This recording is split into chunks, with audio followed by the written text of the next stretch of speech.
আসলে আমাদের কেউ ভাবে না কেন ভোট হচ্ছে না সেই জন্য বাড়াবাড়ি করতেছে, কিন্তু বিচারটা যে হচ্ছে না সেই জন্য কোনো কারো দরদ নাই। যে হেলমেট বাহিনীগুলা আমার সন্তানটাকে 4 ঘন্টা পিটায় পিটায় মারছে। হযরত মুহাম্মদ মুস্তাফা সাল্লাল্লাহু আলাইহি সাল্লাম মহাবিশ্বের মানব, ওনার একটা কথা আমার মনে আছে যে যদি কোনো অন্যায় তুমি দেখো সেখানে তুমি যদি পারো হাত দ্বারা সেটা অপসারণ করো, যদি তাও না পারো তাহলে মুখ দ্বারা করো, যদি তাও না পারো মনে মনে করো। তা আমি মনে করি আমার এই কবি ভাইরা যারা আছেন তারা হয়তো বা হাত দিয়ে করুক বা না করুক, মুখ দিয়ে করুক বা না করুক, সেই যুদ্ধটা কিন্তু তারা মনে মনে হইলেও কলম দ্বারা করছে। এই যখন 1971 সালের হয়েছে, স্বাধীনতা যুদ্ধ হয়েছে, তখন কণ্ঠশিল্পী যারা ছিল তারা বিদ্রোহী গান গেয়ে, কবিরা বিদ্রোহী কবিতা দিয়ে আমাদের যোদ্ধা ভাইদেরকে অনুপ্রাণিত করেছে এবং তাদের এই গান এবং এই কবিতা দ্বারা আমাদের যুদ্ধটা আরো আগে গেছে এবং অল্প সময়ে তারা মনে জোর পাইছে। আমি হয়তো বা কোনো কবি না, হয়তো কোনো লেখক না, আমি একটা ভরাক্রান্ত মনের একটা মা, একটা সন্তান হারা মা। আমার সন্তানের স্বপ্ন ছিল সে দেশের জন্য সে সেবা করবে, সে কখনো সেনাবাহিনীতে যোগ দিবে। আমার ছেলেটা কোনো দল করতো না, মাদ্রাসার ছাত্র ছিল, সে মেশকাত জামাতে পড়তো।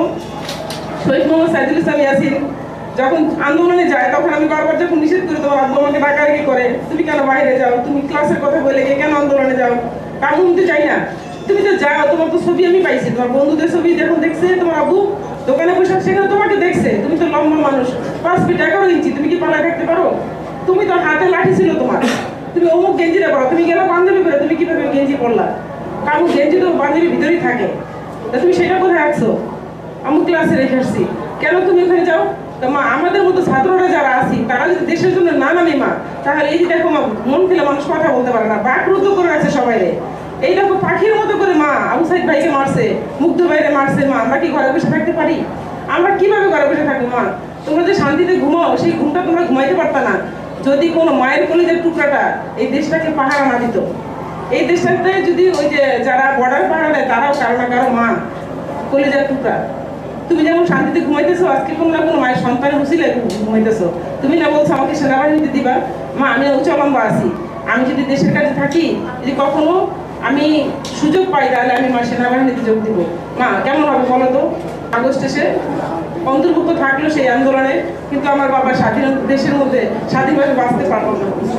কিন্তু আমার একটাই আবেদন সবার কাছে, যে আমার সন্তান যে চলে গেল এইভাবে অন্যায়ভাবে তারা মারলো, এটার বিচার কি আমরা পাবো না?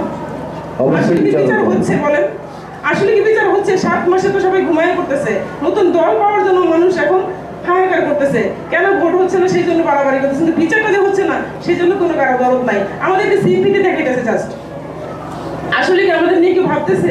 আমরা প্রতিটা মুহূর্তে যে স্মৃতিগুলো নিয়ে ভাসতেছি, খাইতে গেলে, ঘুমাইতে গেলে, উঠতে গেলে, বসতে গেলে, ওদের জামা কাপড় নিয়ে, ওদের জুতা নিয়ে, ওদের বই খাতা নিয়ে, ওদের টেবিলের দিকে তাকালে, ওদের সাইকেলের দিকে তাকালে পরেরটা হু হু করে ওঠে। খাবার মুখে দিলে অনেক ক্ষুধা থাকলে যদি 2 দিন বেলা খাই আমার ক্ষুধা নষ্ট হয়ে যায়, আর তো খাওয়া লাগে না, আমার খাওয়াতে পরিপূর্ণ হয় না। আমি ঘুমাইছি, হঠাৎ করে ঘুম থেকে উঠে যাই, গভীর রাত, গভীর ঘুম, কেউ ডাক দিল না, কিভাবে উঠে গেলাম, ওঠার পরে মনে হয় দুনিয়াতে সবচেয়ে নিঃস্ব মা আমি, আমার সব শেষ, একটা মাত্র ছেলে আমার, অনেক সুন্দর আমার ছেলেটা, যেমন ভদ্র তেমনি অমায়িক তেমনি জ্ঞানী, আল্লাহ রহমতে কোনো ক্লাসে দ্বিতীয় হয় নাই সে।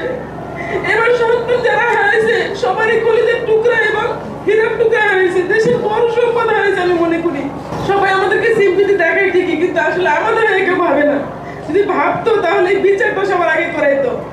নির্বাচন, সংস্কার সবই আমরা চাই, আমরা দেশের লোকই। আমার ছেলে মেয়েদেরকে ভালোবাসা দেখাইছি, দেশত্ব প্রেম শিখাইছি, মানব সেবা শিখাইছি, তাদেরকে কবিতা শুনাইতাম, মোরা এক বৃন্তে 2টি কুসুম, হিন্দু মুসলমান, মুসলিম তার নয়ন মুনি, হিন্দু তাহার প্রাণ, মোরা একসে দেশের আকাশে ঠাই, কেউ করে কেউ শ্মশানে ঠাই, মোরা একসে ভাষায় মাকে ডাকি, এক সুরে গায়ে গান, মোরা এক বৃন্তে 2টি কুসুম, হিন্দু মুসলমান। আমার ছেলে কখনো কোনো দল নিয়ে ভেদ নিয়ে কোনো দ্বন্দ্বে ছিল না, সে দেশকে ভালোবেসে, ভাইদেরকে ভালোবেসে, ভাইরা অকালে মরে যেতেছে, অন্যায়ভাবে তাদের মারতেছে, সেটা দেখে সে ঘরে বসে থাকতে পারে নাই।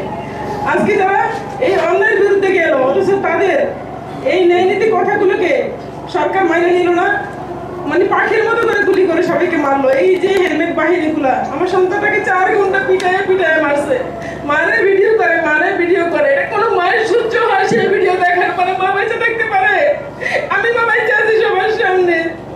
অথচ সেই সন্ত্রাসীরা এখন রাস্তায় হাঁটে। আমাদের তো বাস্তব এলাকাতে আমরা থাকতে পারি না, 2-3টা বাসা পাল্টাইছি। একটা ছোট দোকান ছিল, দোকানে ঢুকতে পারি না, দোকানটাকে আমাদের 2-3বার হামলা করছে। এখন আমাদের জীবন নিয়ে আমরা হুমকির মুখে আছি। আমাদের এই বিচারটা সরকার যদি না করে, আমরা এদের মামলা দিছি সন্তানদের কারণে ভিডিও ফুটেজের মাধ্যমে। তারা সাধারণ পাবলিক না, তারা কোনো না কোনো দলভুক্ত। আপনারা তো অনেকই ছবি তুলতেছেন, ছবি দিয়ে আর ভিডিও দিয়ে কি করবো? আমাদের চোখের বাড়িতে শেষ হয়ে যেতেছে, বুকে রক্ত গরম হচ্ছে প্রতিনিয়ত। আমরা কেন বিচারটা পাচ্ছি না? একটু ভালো করে সবাই একটু যেভাবে পারে, যেভাবে যুদ্ধের সময় কেউ লিখে, কেউ গায়া, কেউ হাতে ধরে, কেউ আছে দৌড়াইয়া, কেউ সহযোগিতা করছেন, ঠিক সেভাবে সহযোগিতা আমাদের বিচারের জন্য করেন। আমাদের সম্পদ দেন, বানা দেন, টাকা পয়সা আমরা চাই না, আমাদের এই বিচারটা আমরা চাই। আমাদের যদি মানসিক শান্তি দিতে চান আপনারা সত্যিকার অর্থে, তাহলে বিচারটা যেন জোর দাবি তুলেন। আপনাদের সন্তান মনে করে তুলেন, আমার সন্তানটা আপনাদের জন্য জীবন দিয়ে গেছে, আজকে স্বাধীন দেশটার জন্য জীবন দিয়ে গেছে। অনেক কষ্ট দিচ্ছে, ওকে উল্টে উল্টে আঙ্গুল গুলো ভাঙছে।